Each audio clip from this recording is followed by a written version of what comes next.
Hey, welcome back. Have you ever wondered why your dog's paws are itchy and why they're always chewing at them? You wake up in the middle of the night to hear that nibbling like a mouse. Paw licking. It's something that all dogs will do from time to time, but for some, this occasional behaviour turns into a constant problem that can quickly become distressing for both you and your dog. Thanks, Monks. So why do some dogs lick and chew at their paws obsessively? And is there anything you can do to stop this annoying and sometimes even harmful habit? Stop licking my face. Also, on the topic of toes, have you ever wondered why they smell like corn chips? Stick around and we'll sniff some toes together, only slightly creepy, and we'll get to the bottom of this mystery and give you some quick fixes to help your dog. Thanks for helping, Monks.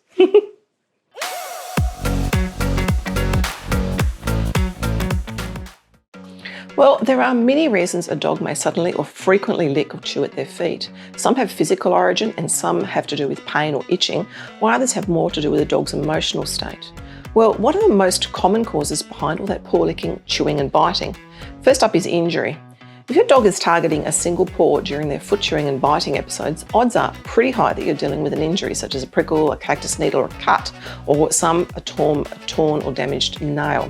It's also possible the cause may be less visible injury such as a fracture or a sprain. Some dogs will engage in foot licking as a reaction to spinal inflammation or injury. These kinds of injuries can affect the nerves that feed the paws, causing abnormal neurological sensations. Sometimes dogs with lower cervical or neck injuries will obsessively lick their front feet, while dogs with injuries to the lumbar spine or lower back may lick their hind paws. Think of it as pins and needles. If your dog's paw biting is focused on just one foot, or only the front or only the back paws, it's a good idea to take them to the vet for a checkup to identify what the underlying cause is. The sooner this is done, the better, to avoid the injury becoming worse or even getting infected. Hey, for more tips and tricks like this, please like and subscribe and you can keep updated with everything we do. Another reason is actually emotional. It could be anxiety. One of the most common causes of foot licking that has nothing to do with pain or itchiness is anxiety. When dogs lick, endorphins are released into their brains that make them feel calmer and happier. This is true whether they're licking their newborn puppies, their owner's face or their own paws. Think of a toddler sucking their thumb. Common stress-driven paw licking triggers include moving houses, boredom, a new housemate, storm phobias, or living with an overstressed owner. In some cases, this coping mechanism may continue long after the original stressor has been removed. It's become habitual. Our Chica is 13 and she sucks her paws every time she goes to bed. You can see it's a soothing habit. And Amara, who's totally 2, has a favourite teddy bear and he sucks its ear when it gets overstimulated. Whenever we get home, he's beside himself with excitement, and when we go tell him to calm down, he goes straight for Teddy's ear and sucks it for a couple of minutes. It's so cute, and it works for him so much better than Chica's foot fetish. The next most common reason is allergies. When it comes to indiscriminate licking and chewing of both paws or all 4 paws, allergies are the most common cause. If your dog has symptoms like itching elsewhere in their body, dry inflamed skin, hot spots or frequent ear infections, in addition to paw chewing and licking that is, then it's likely they're suffering from a dermatitis caused by allergies, more commonly a yeast overgrowth. To learn how to identify and discern between different types of allergies, as well as to find out what you can do to reduce your dog's symptoms, including that foot chewing, check out our video on natural allergies and natural remedies linked below. I go into depth into this topic. This one's a great one if you have a dog that suffers from seasonal allergies or things like reactions to grasses or reoccurring ear infections. Okay, now that we've covered off the physical and the mental reasons why they're crazy itching and chewing, the next one on the list is always the most common cause for that paw chewing. In fact, I generally go to this one first with all my nutrition clients. My first question always is, do you have a smelly pooch? Is that a yes? Stick with me, the two are so related. Next question is, are they itchy all over or do they suffer from reoccurring ear infections? That's a yes? So, are you ready to do a consult with me on your doggo to get to the bottom of this? Let's start from the beginning and tick and flick some boxes here. Number 1, is your dog always itchy all over?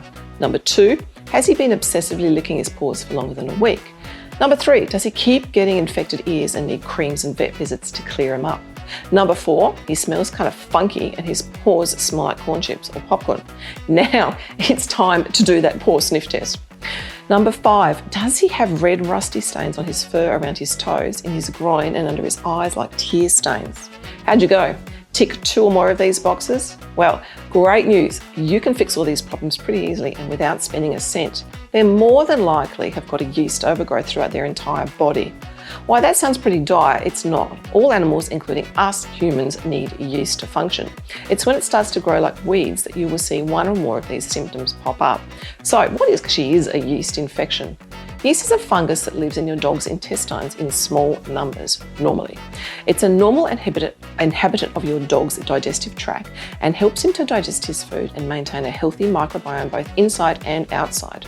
But when the yeast is allowed to overgrow, your dog will start to suffer from what's essentially a fungal infection. There are two species of yeast in particular that can be significant problems for your dog: Candida and Malassezia. Most people have heard of thrush, that painful itchy rash that pops up in damp, warm places on your body. This is Candida. Imagine having this all over your entire body, especially between your toes. Yeast is normally held in check by a friendly bacteria in your dog's gut. When this gets out of balance, you have a problem. So what actually are the signs of yeast infections in dogs? Let's go back to your diagnosis checklist. You've ticked the first checklist and here we are, but there are a few more telltale signs that will pop up in extreme cases of yeast infection. What should you be looking for? Checklist number 2 in your yeast diagnosis. Chewing or licking the feet, obviously you've checked all the boxes after clearing injury and self-soothing behaviours. Dark, rusty red hair between the toes. This is hard to see on dark-coated dogs. Just pull the toes apart and check the skin colour. Black skin is often with hair loss. It's commonly called elephant skin, and this is what it looks like. Bad smell and greasy hair no matter how often you give them a bath. Regular ear infections or head shaking. Speckles or freckles on the skin on the underbelly.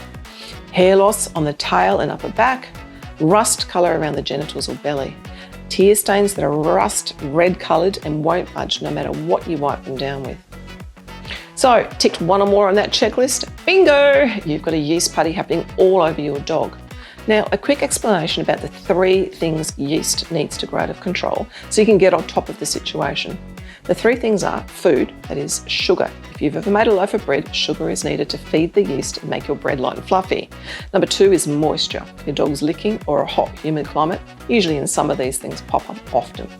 Heat. An increase in your dog's body heat is caused by inflaming foods like carbohydrates. It's a kind of a looping cycle, unfortunately. Okay, time for the 3 steps you need to take to stop your dog's yeast overgrowth. Number 1, starve the yeast. Number 2, clean the yeast off and keep the skin dry. Number 3, definitely keep your dog dry and stop him from licking between his paws.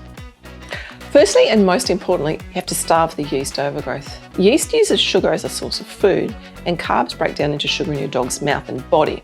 So the first thing dogs with yeast infections need to do is you need to remove all the sources of carbohydrates and starches from their diet. If you're a dry food or kibble feeder, this is the cause of all your problems, especially that poor chewing. Not addressing diet is the biggest mistake you can make when it comes to losing the yeast battle. No amount of medicated creams or shampoos or drugs will fix the issue if you do not first start with their diets. Ditch the kibble and replace it with real foods like meats and veggies. If your doggo's main diet is kibble, cooked meats and veggies is best for them as they will be able to digest it better.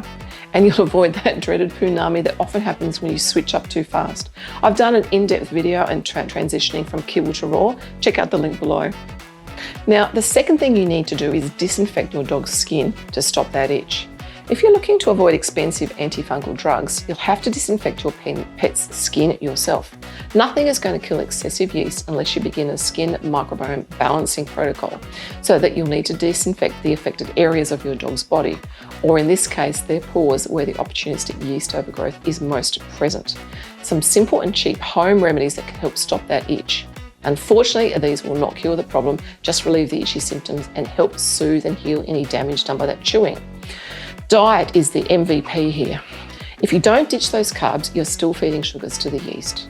Now, what are those cures? Apple cider vinegar diluted and popped into a spray bottle will help calm the overgrowth and change the pH balance on the skin. Simply dilute it 50-50 with water and spray on the body, under the arms, and dip the paws in the solution 2 or 3 times a day. Easiest way to do this is grab a glass with the high sides, pop the paws in it till they're covered. Leave them for about 10 seconds, do not rinse them off. Pop your dog on a towel, For really bad yeast overgrowth on your dog's paws, use a foot soak to fully submerge the paws. My favourite solution for a really good foot soak in the extreme cases is an iodine called betadine, which is an organic iodine solution. It's safe, it's non-toxic, it's antifungal, antibacterial, and most importantly, anti-yeast. Add just enough water in your foot soak to cover your dog's feet and enough iodine to turn the water to the colour of iced tea. Warning for those dogs with white or light coloured fur, you'll stain the fur, making them look like they're wearing socks. It's cute, meh, but it's a small price to pay for the relief that it will provide. Now, the last thing on our soothing and healing protocol is to soothe and heal the skin. Another one of my absolute favourites is extra virgin coconut oil. You can get this at most supermarkets, it's cheap. It's antimicrobial, antibacterial. When applied directly on the affected area, it will stop the itchiness and help to soothe the skin while keeping it clean. It will not cure the yeast infection, just soothe it. You can also pop a small teaspoon of oil in their daily food, as it will help to heal the gut and allow the oil to help the skin and coat inside out. When applied directly to the affected area, it will stop the itchiness and help soothe the skin while keeping it clean. Just wipe some over the itchy bits using a cotton swab or a makeup round. Happy days. Please remember that these natural treatments aren't a fix, but in conjunction with a diet change and all your carbs getting the boot, you will see a huge improvement, but it will take some time. If you change your dog's diet to be more biologically appropriate, then begin a natural antifungal protocol, which we've just talked about, and are diligent with topical disinfection, and you will see the difference. And you'll get rid of that funky dog smell and paw licking forever. No more nibbling like a mouse. See you later, corn chip toes.